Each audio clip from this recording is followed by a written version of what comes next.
고위공직자범죄수사처가 고발사주 의혹과 관련해 김웅 의원실을 다시 압수수색할지 검토하고 있습니다. 국민의힘은 공수처장을 고발하고 국정원발 공작 의혹을 제기했지만 민주당은 국면 전환 물타기라며 윤석열 후보를 압박했습니다. 민주당 대선 후보 선출을 위한 대구 경북 지역 경선에서 이재명 후보가 또다시 1위를 차지했습니다. 내일은 강원권 순회 경선과 1차 국민선거인단 투표 결과가 공개됩니다. 백신 1차 접종률이 64%에 육박한 가운데 수도권 확진자 비중이 이틀 연속 74%를 넘기면서 재확산세 우려가 큽니다. 방역당국은 추석 연휴가 최대 고비가 될 것으로 보고 있습니다. 광주 철거 건물 붕괴 사고와 관련해 미국으로 도피했던 문흥식 전 5.18 구속 부상자 회장이 석 달 만에 귀국했습니다. 공항에서 문 씨를 체포한 경찰은 수억 원의 뒷돈을 받은 경위를 조사할 계획입니다.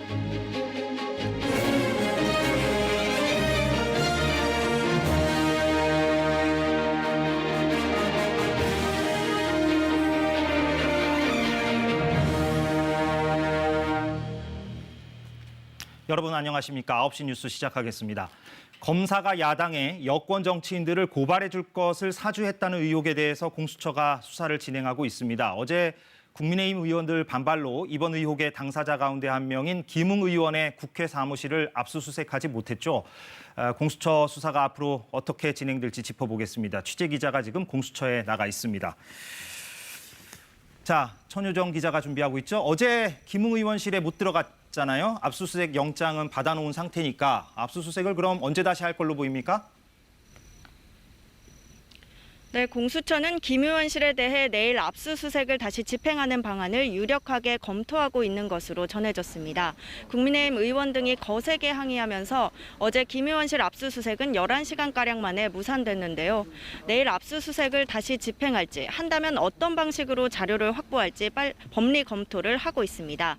손준성 검사 사무실 등 4곳에서 확보한 압수물 분석에도 착수했습니다. 네, 국민의힘에서는 압수수색이 위법했다 이렇게 주장을 하고 있잖아요. 구체적으로 어떤 주장입니까? 네, 크게 두 가지입니다. 먼저 김웅 의원 본인 말고 보좌진 PC와 문서도 압수수색 대상에 포함되는지 여부입니다. 공수처는 압수 대상 물품에 김 의원이 사용했거나 사용 또는 관리 중인 PC와 문서라고 밝혔습니다. 여기에 보좌진 PC도 포함되는지 여부를 두고 의견 차이가 있었던 겁니다. 또 다른 논란은 공수처가 김 의원과 보좌진 PC 압수수색 과정에서 사건과 관계없는 키워드를 검색했다는 겁니다. 국민의힘은 그 근거로 공수처 검사와 수사관들이 조국 전 장관과 추미애 전 장관 등으로 PC를 검색한 사진을 공개했는데요. 공수처는 사건과 관계가 있고 자료 확보에 필요했다는 입장입니다. 네, 공수처와 별도로 대검도 이번 의혹을 보고 있잖아요. 이거는 어떻게 돼가고 있습니까? 네, 대검 감찰 3과는 최근 반부패 강력부 등으로부터 검사를 파견받기도 했는데요. 특히 의혹이 제기된 지난해 4월 무렵 검찰에 접수된 고발장들을 주목하고 있습니다. 손준성 전 수사정보정책관이 김웅 의원에게 전달한 의혹이 제기된 고발장을 이용해서 누군가 실제로 고발에 나섰는지 한번 찾아보겠다는 겁니다. 대검은 중앙지검에 접수된 범여권 인사 관련 고발장들을 각 수사팀으로부터 확보해 살펴보고 있습니다. 네, 언론에 이 사실을 처음 알린 사람 이제 조성은 씨죠. 조성은 씨 말에 따르면 이제 김웅 의원한테서 고발장을 전달받은 건 맞는데 이거를 당에는 전달하지 않았다 이렇게 얘기하고 있잖아요. 이거는 어떻게 봐야 됩니까? 네, 조성은 씨는 문제의 고발장과 거의 유사한 내용으로 이루어진 8월 검찰 고발에 관여하지 않았다고 주장했는데요. 당시 고발장은 정점식 의원이 보좌관으로부터 받았다는 초안을 기초로 작성된 사실은 파악됐습니다. 그 고발장 초안 출처가 어딘지, 손준성 검사가 김웅 의원에게 제공했다는 고발장과 왜 그토록 유사한 것인지 향후 규명돼야 할 점으로 보입니다. 또 고발장은 대검에 접수해야 하고 서울중앙지검은 절대 안 된다고 김 의원이 말했다는 조성은 씨의 주장도 사실 확인이 필요한 핵심 쟁점입니다. 지금까지 공수처에서 KBS 뉴스 천유정입니다. 네, 보신 대로 국민의힘은 이번 수사에 반발하면서 공수처장과 수사팀을 검찰에 고발했습니다. 국정원장을 거론하면서 야당 탄압이라고 주장하고 있습니다. 민주당은 국민의힘이 국면 전환을 하려고 물타기하고 있다고 맞섰습니다. 이 내용은 박진수 기자가 전합니다. 국민의힘은 어제 공수처의 압수수색을 불법으로 규정하고 김진우 공수처장과 수사진을 검찰에 고발했습니다. 김웅 의원실에 가서 많은 정보와 자료를 절취하려 하다가 도둑질하려고 하다가 주인과 그 친구들한테 발각이 된 그런 사건입니다. 압수수색이 다시 집행될 가능성에도 대비해 국회의원들이 조를 짜서 김웅 의원실 비상대기에 들어갔습니다. 국민의힘은 야당을 탄압하고 윤석열 후보를 겨냥하는 수사라고 공수처 너머의 여권을 의심하고 있습니다. 이 와중에 고발사주 의혹을 제보한 조성은 씨가 지난달 박지원 국정원장을 만난 사실이 확인되자 국민의힘은 역공에 들어갔습니다. 윤석열 캠프는 박지원 게이트라고 이름을 짓고 박 원장 수사를 촉구했습니다. 국정원장이라는 게 얼마나 바쁜 사람입니까? 어떤 사람하고 이렇게 밥을 먹고 뭐 수시로 본다고 하니까 그럼 무슨 얘기를 한다는 겁니까? 박 원장은 조 씨와 만났지만 고발사주 의혹에 대해선 얘기가 없었다고 해명했고 조 씨 역시 윤석열 캠프가 본질을 왜곡하고 있다고 비판했습니다. 조 씨는 2016년 국민의당에서 공천관리위원을 맡아 당 지도부였던 박 원장과 만났고 박 원장이 비대위원장이던 시절 비대위원을 지낸 인연이 있습니다. 민주당은 박지원, 조성은 공모주장에 대해 국면 전환을 위한 물타기, 피해자 코스프레라고 윤석열 후보 측을 압박했습니다. KBS 뉴스 박진수입니다. 네, 민주당 경선 소식입니다. 지난주 충청에 이어 오늘 열린 대구 경북 지역 투표에서도 이재명 후보가 절반이 넘는 득표로 1위를 차지했습니다. 내일은 60만 명이 넘는 이른바 국민선거인단의 투표 결과가 공개되는 날이라서 이번 경선의 분수령이 될 것으로 보입니다. 개현우 기자가 전합니다. 고향인 대구 경북 경선에서도 이재명 후보는 전체 표의 절반이 넘는 51.12%를 얻었습니다. 2위 이낙연 후보는 27.98%였습니다. 경선 시작 이래 늘 50%가 넘는 이재명 후보의 3연승, 대세론에 더욱 탄력이 붙게 됐습니다. 기대했던 것 이상의 역시 지지를 보여주셨다고 생각합니다. 많은 수의 선거인단이 남아있기 때문에 앞으로 저희가 어떻게 하느냐가 더 중요하겠다. 첫 패배 뒤 의원직 사퇴라는 배수진까지 친 이낙연 후보는 누적 격차가 더 벌어지진 않은데 의미를 뒀습니다. 걱정했던 것보다는 조금 더 나았던 것 같습니다. 그러나 아직 많이 부족합니다. 남은 일정 계속 최선을 다하겠습니다. 오늘까지의 지역 경선 결과를 모두 더하면 이재명 후보는 53.88%, 이낙연 후보 28.14%입니다. 득표율에서 2배 정도 차이가 유지되고 있습니다. 그 뒤로 추미애 후보가 오늘 고향에서 선전한 덕에 3위로 올라섰고 정세균, 박용진, 김두관 후보 순입니다. 3위를 고수하는 건 제 목표가 아니에요. 개혁 대 개혁의 무대가 돼서 또 대선 승리 분위기를 만들 수 있도록. 내일은 국민들이 참여하는 1차 선거인단의 투표 결과가 발표됩니다. 오늘까지는 투표권을 가진 선거인단이 모두 더해도 9만여 명이었지만 내일은 그 7배가 넘는 64만 명의 선택이 공개됩니다.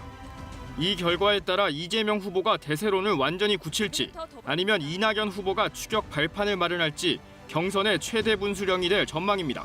KBS 뉴스 개헌우입니다. 네, 다음은 코로나19 소식입니다. 오늘 0시 기준 백신 1차 접종률은 63.9%입니다. 하루 만에 65만여 명이 새로 백신을 맞았습니다. 접종 완료자는 1,982만여 명으로 조만간 2천만 명을 넘길 것으로 보이는데요. 전체 인구 대비로는 38.6%가 접종을 모두 마쳤습니다. 이대로라면 추석 전까지 전 국민의 70% 1차 접종이라는 정부의 목표 무난히 달성 가능할 것으로 보입니다. 하지만 수도권 확진자 비중은 이틀 연속 74%를 넘기면서 수도권의 거센 유행세가 비수도권으로 확산할까 우려되는 상황인데요. 특히 다가오는 추석 연휴는 이번 유행의 진정 여부를 가릴 최대 변수가 될 것으로 보입니다. 석혜원 기자의 보도입니다. 지난 2일 첫 확진자가 발생한 서울 가락시장입니다. 어제 하루에만 16명이 추가로 감염되면서 누적 확진자는 77명으로 늘었습니다. 강남구 소재 병원 관련해서는 새 집단 감염이 발생해 모두 20명이 확진됐습니다. 오늘 0시 기준 신규 확진자는 1,865명, 4자릿수 확진자 발생이 67일째 이어지고 있습니다. 서울 지역 확진자는 나흘째 600명대를 기록했고 경기 560명, 인천 131명 등 수도권 확진자 비중이 이틀째 74%를 넘어섰습니다. 전국의 병상도 빠르게 차오르고 있습니다. 대전 지역 감염병 전담병상 가동률은 80%를 넘었고 충남은 70%, 경북과 광주는 60%를 넘어섰습니다. 중환자 치료를 위한 위중증 병상 역시 대전과 울산은 70% 이상이 사용 중입니다. 정부는 일주일 앞으로 다가온 추석 연휴가 4차 유행이 더 길어질지 여부를 가리는 최대 변수가 될 것으로 보고 있습니다. 오는 17일부터 일주일 동안 접종 완료자를 포함해 8명까지 집에서 가족 모임이 가능해지는데 정부는 이런 모임 허용이 방역수칙 완화가 아니라고 강조하며 고향 방문은 최대한 자제해달라고 요청했습니다. 60대 이상의 고령의 부모님께서 아직 접종을 다 완료하지 않으신 경우에는 여러 지역에 다수가 모이는 가족 모임은 매우 위험할 수가 있습니다. 연휴 기간 이동량이 늘어나면서 유행이 다시 커질 위험이 있는 만큼 모레부터 2주 동안 특별 방역 대책이 시행됩니다. 대형마트 등 유통매장과 감염 취약시설 등에 대한 방역 점검이 강화되고 고속도로 휴게소와 주요 버스터미널 등에 임시 선별검사소가 추가로 설치됩니다. KBS 뉴스 석혜원입니다. 네, 보신 것처럼 정부는 이번 추석 연휴 기간을 고비로 보고 있는데 과연 연휴 이후 이번 유행을 진정시키고 방역체계 전환이 가능할지 전문가와 자세한 얘기 나눠보겠습니다. 가천대 의대 정재훈 교수 나와 있습니다. 교수님 어서 오십시오. 네, 안녕하세요. 네, 정부는 현 기조라면 이달 중하순부터는 감소세를 기대를 하고 있는데 곧 추석 연휴가 있고 또 수도권 확진자도 다시 늘어나는 양상입니다. 교수님 어떻게 전망하시나요? 네, 지금의 유행 상황을 분석을 해보면 사실상 델타 변이 바이러스가 100% 유행을 주도하는 상황에서 사회적 거리두기에 대한 피로감과 백신 접종률 사이에 싸움이 일어나고 있는 상황입니다. 네. 많은 전문가와 당국 같은 경우에는 9월 중순 이후부터는 백신 접종률이 높아지면서 확진자가 감소할 것을 기대를 하고 있었는데요. 예상보다 사회적 거리두기에 대한 피로감이 심하고 그리고 일부 방역 조치가 완화가 되면서 지금 정도의 확진자 숫자만 유지한다고 하더라도 매우 다행스러운 일이라고 생각합니다. 네, 유지하는 것도 다행스럽다. 네, 백신 접종 보면 수치로는 이제 순조롭게 진행되고 있는 것 같은데 백신을 아직 맞지 않은 사람들 사이에서는 아직 의심이 여전히 있는 것 같습니다. 실제로 백신 오접종 사례나 뭐 맞고 나서 이상 반응, 생리불순 같은 이상 반응을 호소하는 분들도 좀 있는데 사실 확인 차원에서 어느 정도로 해야 하는 상황이라고 전문가들이 백신 접종을 권고드리는 이유는 백신 접종이 100% 안전해서가 아닙니다. 백신 접종을 하실 때 얻을 수 있는 이익이 손해보다 훨씬 더 크기 때문인데요.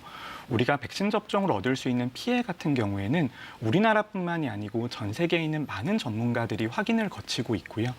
그리고 피해 같은 것들은 이미 접종이 계획이 되어 있기 때문에 어느 정도 고정이 되어 있다라고 볼 수 있습니다. 하지만 접종으로 얻을 수 있는 이익 같은 경우에는 델타 변이 바이러스가 유행을 하고 있기 때문에 이익이 점점 커지고 있는 상황이거든요. 그리고 언론을 통해서 얻어지고 있는, 전달되고 있는 이상 반응 사례 같은 경우에는 대부분 인과관계가 확인이 아직 안 된 신고 사례입니다. 그래서 우리가 전체적인 상황을 봤을 때에는 개인의 입장에서 특히 20세 이상의 성인이라면 접종하시는 게 접종하지 않으신 것보다 훨씬 더 안전한 상황입니다. 네. 그렇기 때문에 백신 접종 반드시 이어져야 한다는 게 전문가들의 견해인 거죠? 네, 그렇습니다. 네. 치료제 얘기해 보겠습니다. 먹는 치료제에 대한 관심이 높아요. 뭐 정부도 구입 예산을 책정했다고 하는데 이게 간편하다는 장점이 있지만 아직 임상 결과가 나오지 않았고 또 가격이 비싸다는 단점이 있습니다. 이걸 구입하기 이전에 우리가 좀 고려해야 할 부분이 있다면 어떤 게 있을까요? 네, 우리나라에서 백신 공급에 차질이 있으면서 이런 경구용 치료제도 미리 계획해서 구매해야 된다라는 의견이 있습니다. 네. 그런데 백신과 치료제는 조금 차이가 있는데요. 백신은 매우 효과가 높지만 전체 국민이 접종하셔야 되는 문제가 있고 치료제 같은 경우에는 아직까지 효과가 증명이 되지 않았습니다만 일부 집단을 대상으로 우리가 투여를 하면 효과를 얻을 수 있는 그런 장점이 있거든요. 하지만 우리가 경구용 치료제가 얼마만큼 필요한지는 우리가 단계적인 일상회복이 어느 정도 속도에 이루어지는지에 달려 있습니다. 그래서 우리가 급격한 방역 완화가 이루어진다면 아무래도 경구용 치료제 같은 것들의 수요가 늘어날 수 있고요. 방역 완화가 순차적이고 점진적으로 이루어진다면 생각보다 수요량은 줄어들 수 있는 그런 상황입니다. 네. 위드 코로나 얘기를 해주셨는데 지금 백신 접종 속도면 우리도 덴마크처럼 위드 코로나 단계적 일상 회복이 가능한 때가 올 것 같은데요. 그런데 위드 코로나라고 하면 많은 분들이 마스크를 벗는 일상을 떠올리시는 것 같아요. 교수님은 이 위드 코로나 개념을 어떻게 정의하시나요? 네, 많은 분들이 위드 코로나가 완전한 방역의 완화이거나 아니면 방역을 완화해도 확진자가 늘어나지 않는 상태로 이해하시는 경우가 있는데요. 저는 위드 코로나에 있어서 가장 중요한 점은 앞으로 우리가 지불해야 되는 피해는 거의 고정되어 있다는 점입니다. 백신 접종률이 우리가 어느 정도 나올지 예상이 되고 있고 그런 상황을 감안을 하면 앞으로 최대 300만 명에서 500만 명 정도의 확진자를 우리가 치러야지만 우리가 완전한 종식으로 나아갈 수 있거든요. 그런데 위드 코로나라고 하는 것은 우리가 그런 피해를 6개월 만에 받아낼 것인가 아니면 3년에서 5년 사이에 받아낼 것인가를 결정하는 과정이라고 생각을 합니다. 그래서 우리가 방역상의 피해를 이때까지 사회적인 거리두기를 통해서 막아오고 있었는데요.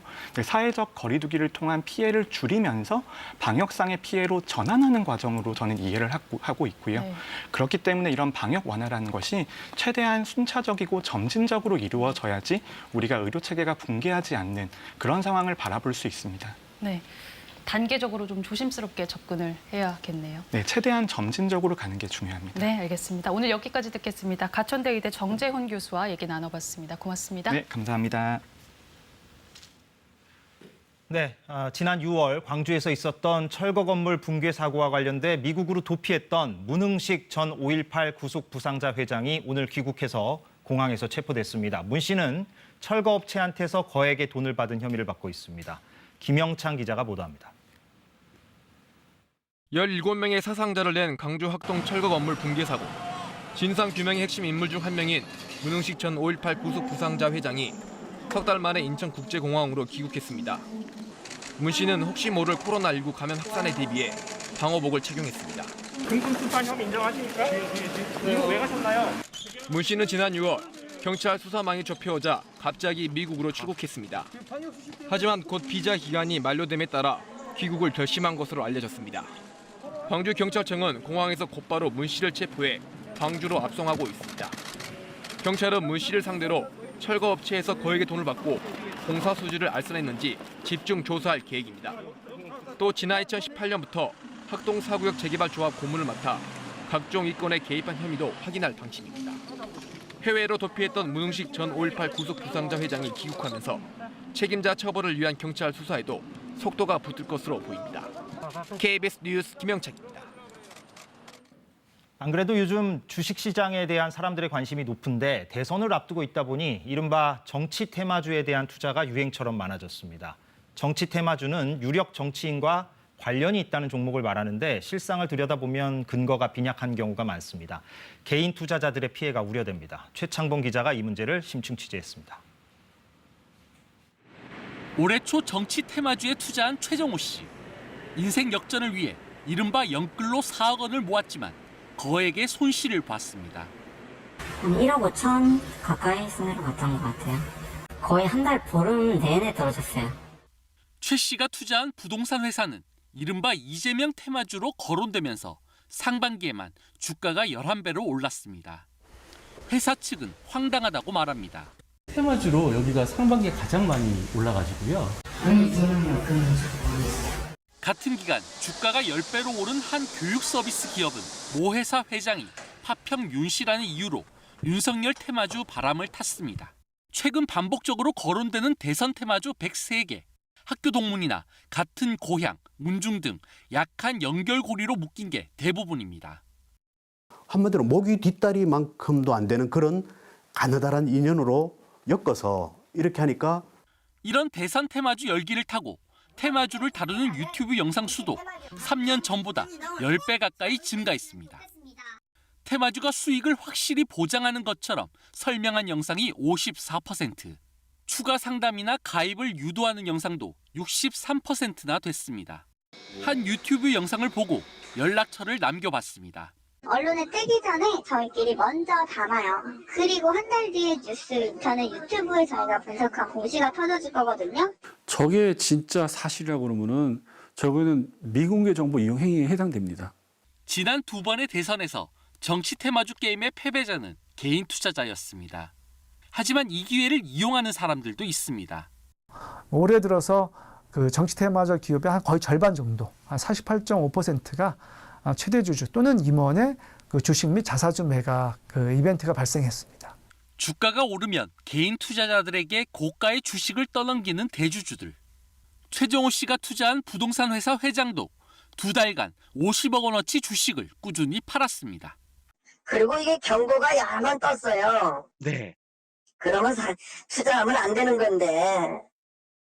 네. 그런데 투자를 하니까 내가 팔아줘야죠. 그 회사 주주들, 소액 주주들, 그리고 그 회사 임직원들에게 배신 행위라고 이제 이렇게 판단이 됩니다. KBS 뉴스 최창복입니다. 네, 추석 연휴가 일주일 뒤에 시작하죠. 주말을 맞아서 성묘를 하거나 초가을 정취를 즐기는 사람들의 모습을 담아봤습니다. 신지수 기자가 헬기를 타고 둘러봤습니다.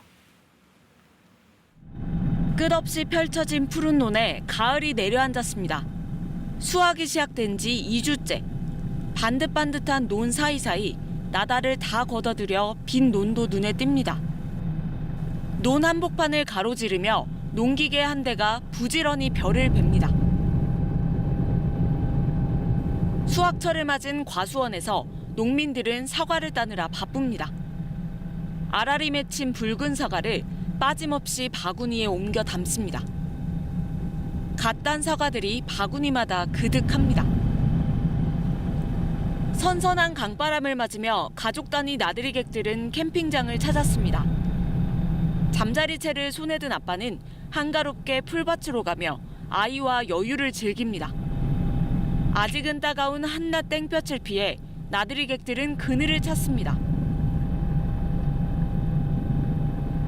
산 정상에는 땀을 식히는 등산객들이 옹기종기 모여 앉았습니다.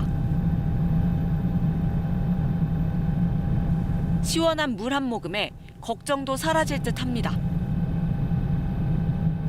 추석이 눈앞이지만 아직은 공원 묘지가 성묘객들로 붐비지 않아 한산합니다. 꽃을 올리고 풀을 뜯어내면서도 마스크만은 잊지 않았습니다. 산소 주변 여름 내 웃자란 풀을 베어내기는 지금이 제때입니다. 추석을 한 주 앞둔 주말, 나들이객들이 몰리면서 고속도로 곳곳은 정체를 빚었습니다. 도로공사는 내일도 평소보다 많은 차량이 고속도로를 이용할 것으로 예상했습니다. KBS 뉴스 신지수입니다. 예년 같으면 추석을 앞두고 벌초하러 산소를 찾을 때인데 요즘 코로나 때문에 쉽지가 않습니다. 그래서 벌초 대행을 맡기는 경우가 예전보다 더 많아졌다고 합니다. 이 내용은 박성은 기자입니다. 도심 외곽의 양지 바른 산자락, 군데군데 산소가 들어서 있습니다. 온갖 풀과 잡목이 뒤엉켜 숲풀처럼 변한 한 산소. 요란한 예초기 소리와 함께 벌초가 시작됩니다. 춘천 산림조합 직원들이 벌초를 대신해 주는 겁니다. 1시간쯤 뒤 작업을 끝낸 후 벌초가 끝난 산소의 모습을 사진으로 찍어 후손들에게 보내줍니다. 신청하시는 분들 마음을 조금이나마 무거운 마음을 덜어드리고자 저희가 조상묘라고 생각하면서 성심성의껏 진행하고 있습니다. 후손들은 깔끔하게 변한 산소의 사진을 보며 가슴 한켠을 짓누르던 마음의 짐을 조금이나마 덜어냅니다. 코로나 그 때문에 참여들 와서 조상님을 벌초를 해야만 예의상 맞는데 그렇지 못하고 산림조합에다 그래도 위탁을 했습니다. 산림조합의 벌초 대행 묘지수는 2년 전까지만 해도 한 해 3만 기대에 머물렀습니다. 그러다 지난해 4만 기를 훌쩍 넘기더니 올해는 벌써 5만 5천 기에 이릅니다. 특히 춘천의 경우 같은 기간 벌초 대행이 200기에서 450기로 늘었습니다. 늘기는 많이 늘은 것 같습니다. 한 달 전부터 준비를 해서 시행을 하고 있어요. 지금 거의 종료가 된 것 같아요. 코로나19 장기화로 더 멀어진 고향 가는 길. 벌초 대행을 통해서나마 애틋한 혈육의 정을 달래고 있습니다. KBS 뉴스 박성은입니다. 해마다 명절이면 크고 화려하게 포장된 선물들로 인해 쓰레기가 많이 배출되곤 하죠. 그런데 요즘 환경에 대한 소비자들의 의식이 높아지면서 유통업체들도 종이 포장재를 사용하는 등 변화를 보이고 있습니다. 박민경 기자의 보도입니다. 추석을 앞두고 명절 선물을 예약하려는 손님들이 진열대 이곳저곳을 둘러봅니다. 해마다 선물을 주고받긴 하지만 상자에 스티로폼에 플라스틱까지 넘쳐나는 쓰레기는 골칫거리입니다. 한번 랩으로 싸고 거기다 스티로폼 방석 같은 거 앉히고 또 뭐 종이 같은 걸로 된 부스러기 같은 걸로 놓고 상자 있고 거기다가 또 보자기 씌우고 그러니까 뭐 배고보다 더 배꼽이. 지금까지 포장재료 대부분은 분리수거가 되지 않는 일반 쓰레기. 하지만 환경에 대한 사회적 인식이 높아지면서 이 선물 포장에도 변화가 생기기 시작했습니다. 상품 보호를 위해 플라스틱 대신 종이를 쓰는 것은 기본. 화학물질 대신 물과 전분을 넣은 아이스팩을 씁니다. 부직포 가방은 사라지고 폐페트병과 폐의류로 만든 재활용 보냉백에 신선식품이 담깁니다. 친환경적인 면에서도 그렇고 소비자 입장에서도 재사용을 할 수 있으면 더 실용적이고 좋을 것 같습니다. 소비자들의 요구로 선물 세트 제품 간격을 빽빽하게 좁히고 캔햄의 플라스틱 뚜껑도 없앴습니다. 햄 뚜껑 230여 톤 등 제조사는 친환경 포장으로 모두 460톤 정도의 플라스틱을 줄였다고 설명했습니다.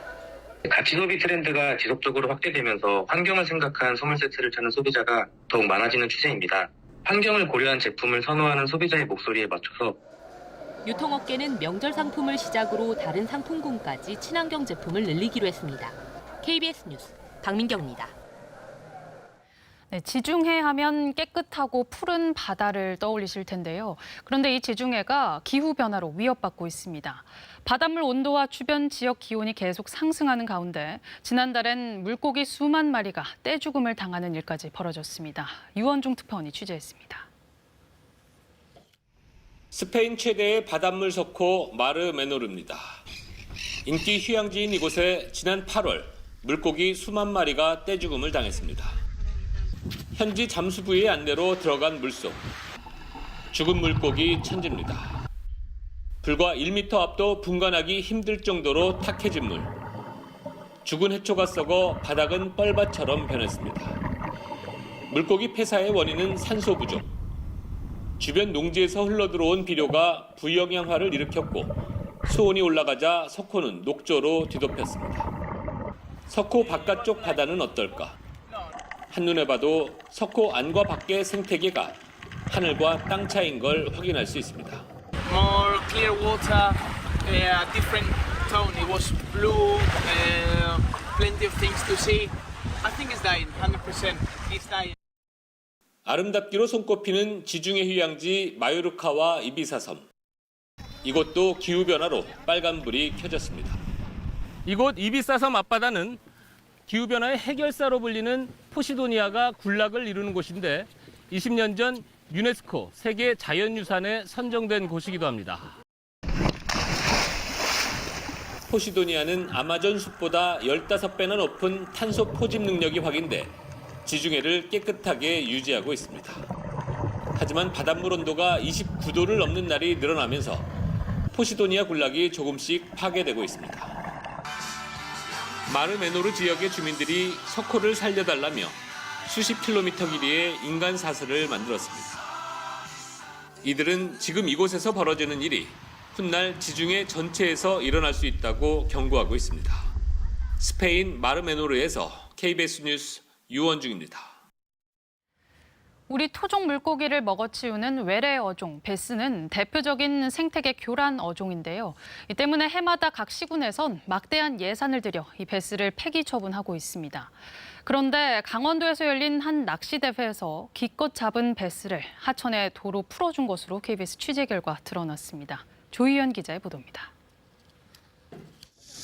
한 남성이 그물망을 들고 하천으로 내려갑니다. 그물을 물에 담그더니 물고기 2마리를 풀어줍니다. 지난달 29일 강원도 양구에서 열린 베스 낚시 대회에서 일어난 일입니다.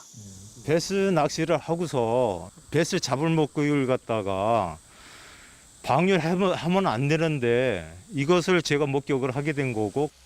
이 대회엔 전국에서 낚시꾼 100여 명이 참가했습니다. 이날 하루 잡은 베스만 100마리가 넘었습니다.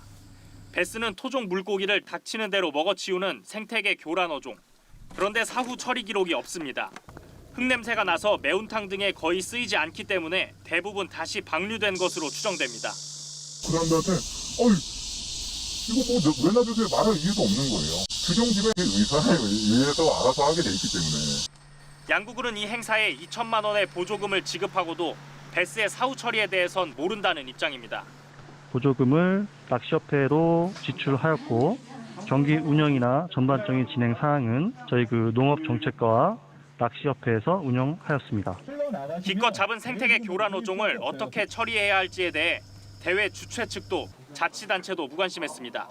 협업을 했어야 되는 부분인데 준비 처음에 이런 큰 행사를 하다 보니까 좀 미비한 부분으로 확인이 된 거죠. 양구군은 베스 같은 교란종 수매 사업에 지난해에만 2억 4천만 원을 썼습니다. KBS 뉴스 조휴연입니다.